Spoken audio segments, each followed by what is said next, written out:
Hello दोस्तों हमारी app Vishnu economics school के स्टोर में इकोनॉमिक्स और कॉमर्स सब्जेक्ट से रिलेटेड 250 से अधिक कोर्स हैं। तो दोस्तों अगर आप यूजी में हो या पीजी में हो या आप यूपीएससी की तैयारी कर रहे हो या आपके पास यूजीसी नेट है या आप पीजीटी की तैयारी कर रहे हो या किसी और कंपटीशन की तैयारी कर रहे हो जहाँ पर इकोनॉमिक्स और कॉमर्स सब्जेक्ट है, तो आपके लिए हमारे पास कोर्स है। तो दोस्तों हमारी ऐप जरूर डाउनलोड कर लीजिएगा, विष्णु इकोनॉमिक्स स्कूल।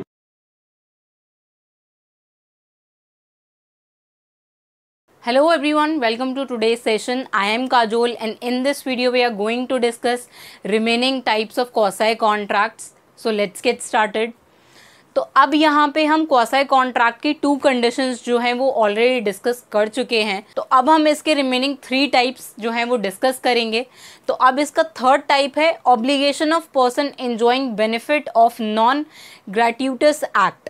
अब यहाँ पे अगर कोई भी ऐसा पर्सन है जो कोई भी ऐसे बेनिफिट एंजॉय कर रहा है, कोई भी नॉन ग्रेट्यूटस एक्ट किसी दूसरे पर्सन ने अगर परफॉर्म किया है कि जिस भी ऐसे एक्ट से किसी दूसरी पार्टी का कोई नुकसान नहीं हो रहा है, तो उस केस में उसकी ड्यूटी बनती है कि वो उसके बेनिफिट जो हैं वो रिटर्न करे।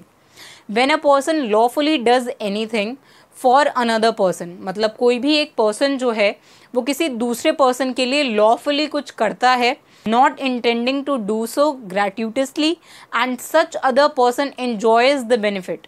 अब यहाँ पे वो जो पर्सन है जिसने कोई भी ऐसी एक्टिविटी परफॉर्म करी है दूसरी कॉन्ट्रैक्टिंग पार्टी के फेवर में, तो यहाँ पे अब उसकी ऐसी इंटेंशन नहीं थी कि वो उस एक्टिविटी को परफॉर्म करेगा, वो एक्चुअली उससे मिस्टेकनली हो गई।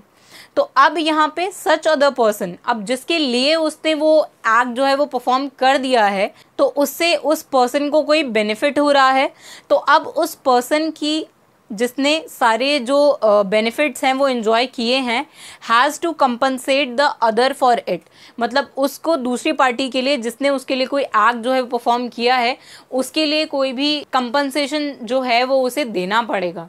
तो अब इसको हम एक एग्जाम्पल से देखते हैं कि मान लेते हैं यहाँ पर ए एंड बी है यहाँ पर प्रेजेंट, और अब ए जो है वो गलती से बी के घर में पिज़्ज़ा जो है वो डिलीवर कर देता है। तो अब बी ने तो वो पिज़्ज़ा ऑर्डर नहीं किया था, तो अब यहाँ पे ए जो है वो लॉफुली ही ऐसा कर रहा है और यहाँ पे उसकी कोई इंटेंशन ऐसी नहीं है कि वो कुछ ग्रेट्यूटस एक्टिविटी परफॉर्म करना चाहता है। तो यहाँ पे इसकी ये नॉन ग्रेट्यूटस एक्टिविटी है जिससे किसी दूसरी पार्टी का बेनिफिट हो रहा है। यहाँ पर बी जो है वो मज़े से पिज़्ज़ा खा जाता है और अब यहाँ पे बी की जो है वो ये ड्यूटी बनती है कि वो उस पिज़्ज़ा के जो भी अमाउंट है, प्राइस है, वो उसको ए को वापस करे, उसको कंपनसेशन दे उसकी एक्टिविटी के अगेंस्ट। तो यही third type of quasi contract है कि अगर यहाँ पर एक पार्टी दूसरी पार्टी के लिए कोई एक्टिविटी परफॉर्म कर देती है, तो यहाँ पर वो पार्टी जो बेनिफिट्स एंजॉय कर रही है उस पार्टी की ये ड्यूटी बनती है कि वो उस बेनिफिट के बदले जो है वो दूसरी पार्टी को कंपनसेशन दे। तो अब इसका नेक्स्ट टाइप डिस्कस करते हैं। तो यहाँ पर फोर्थ टाइप है responsibility of finder of goods, कि अगर कोई पर्सन जो है वो किसी को, अगर उसको किसी के लॉस्ट गुड्स मिलते हैं या उसे किसी की खोई हुई कोई चीज़ मिलती है, तो उसकी क्या रिस्पॉन्सिबिलिटी होगी उस पर्सन की। तो इसको भी हम एक एग्जाम्पल से डिस्कस करते हैं। तो अब यहाँ पे हम वो प्रीवियस एग्जाम्पल ही कैरी करेंगे यहाँ पर भी, कि यहाँ पर मान लेते हैं 2 कॉन्ट्रैक्टिंग पार्टी हो गई पी एंड क्यू, और यहाँ पर पी जो है वो एक ट्रेन में ट्रैवल कर रहे थे और वहाँ पर उनको एक एक्सपेंसिव वॉच मिलती है। मान लेते हैं उनको सीट के नीचे, ट्रेन की सीट के नीचे कोई एक्सपेंसिव वॉच मिलती है। तो यहाँ पर अब पी जो है वो एक फाइंडर ऑफ गुड्स हैं। तो अब यहाँ पे पी की ये रिस्पॉन्सिबिलिटी है कि वो उस लॉस्ट गुड के ट्रू ओनर को फाइंड आउट करें। It is a duty of P to find the real owner of the good, मतलब उनको ये ढूंढना पड़ेगा कि वो वॉच जो है वो है किसकी।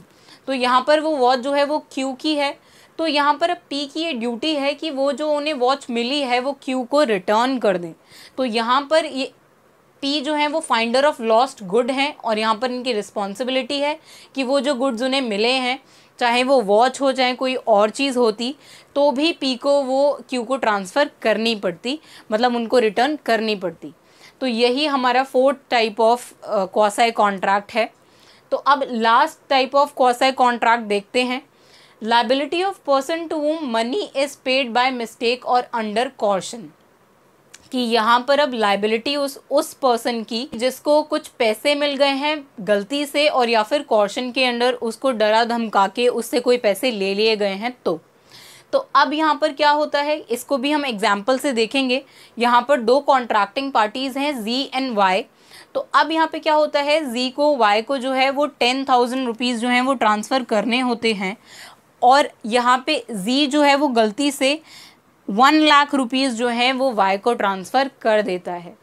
तो अब यहाँ पे Y की ये लाइबिलिटी बनती है कि वो 90,000 रुपीज़ जो एक्स्ट्रा उनको मिल गए हैं वो ट्रांसफ़र कर दें वापस Z को, जो कि Z ने मिस्टेक से Y को ट्रांसफ़र किए थे।